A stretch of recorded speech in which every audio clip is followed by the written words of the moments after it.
Bonjour les amis, j'espère que vous allez bien. Aujourd'hui, nous allons aborder un sujet un peu délicat. L'un de vous nous dit qu'il a perdu sa mère et je ne peux pas la laisser partir parce qu'il pense tout le temps à sa maman et il n'arrive pas à passer à autre chose. Il est empêtré dedans, donc il se réveille, il dort, il rêve, il est perturbé. Avez-vous des conseils à donner à cette personne qui a perdu un être cher? Nous allons aborder, ce thème aujourd'hui. N'hésitez pas tout de suite à le mettre en commentaire. Je vous dis à tout de suite.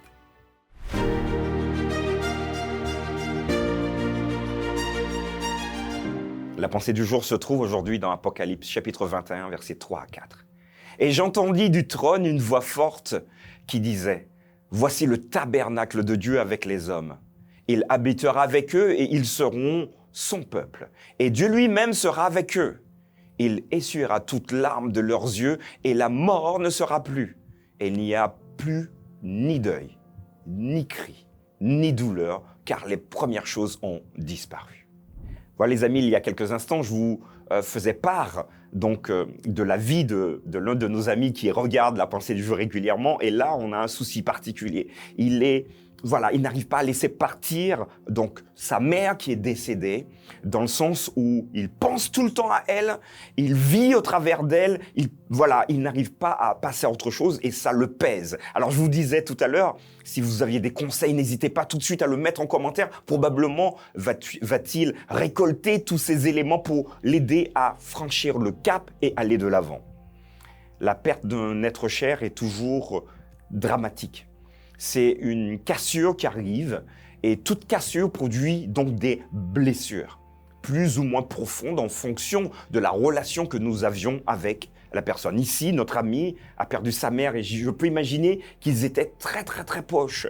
Probablement, il a accompagné sa maman qui a perdu la vie. Alors, que faire pour la laisser partir finalement ?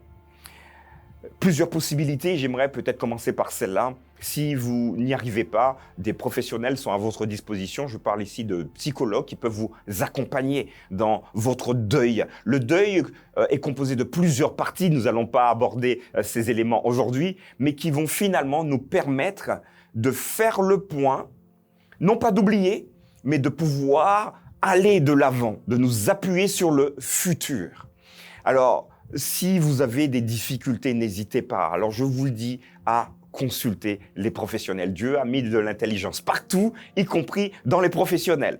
Alors, je vous invite vraiment à le faire. Le deuxième élément que j'aimerais aborder ici, c'est de prier, de demander à Dieu de mettre sa paix dans votre cœur. Et d'ailleurs, la prière pourrait s'accompagner de plusieurs textes bibliques, dont celui que je vous propose aujourd'hui. Face à la mort qui est inacceptable, face à la mort qui nous submerge parfois, voilà ce que la Bible va dire. Et j'entendis, c'est Jean qui écrit dans l'Apocalypse, et j'entendis du trône une forte voix qui disait « Voici le tabernacle de Dieu avec les hommes ». D'abord, une promesse. Un tabernacle, c'est un lieu où Dieu souhaite résider, mais c'est un tabernacle avec les hommes. Donc Dieu veut habiter, résider avec l'homme, avoir une relation particulière. Et il habitera avec eux.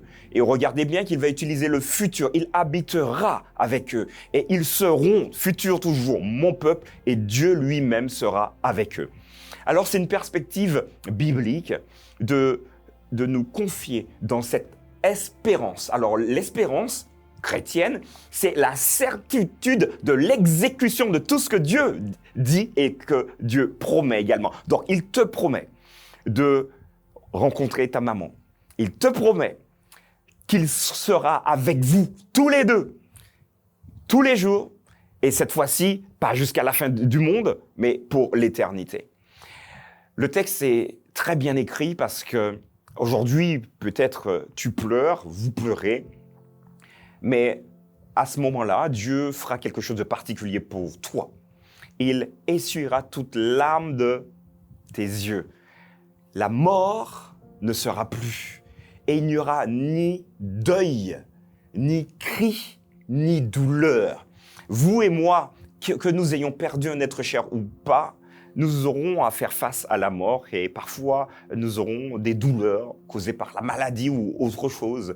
Vous aurez également des cris, des moments de tristesse et j'aimerais vous consoler. J'aimerais que le Seigneur lui-même nous console au travers de ce texte et il finira en disant « car les premières choses, ce que nous connaissons aujourd'hui, auront disparu ».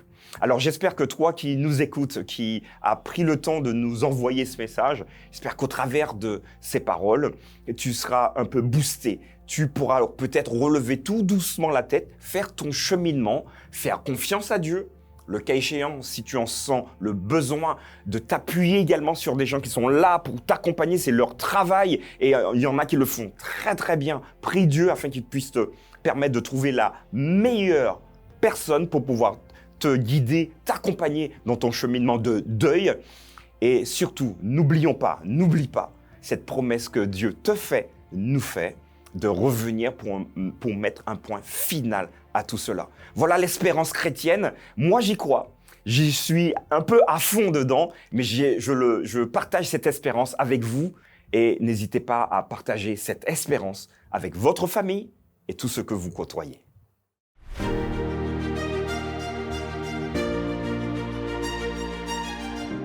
Nous avons abordé, les amis, aujourd'hui un thème un peu délicat.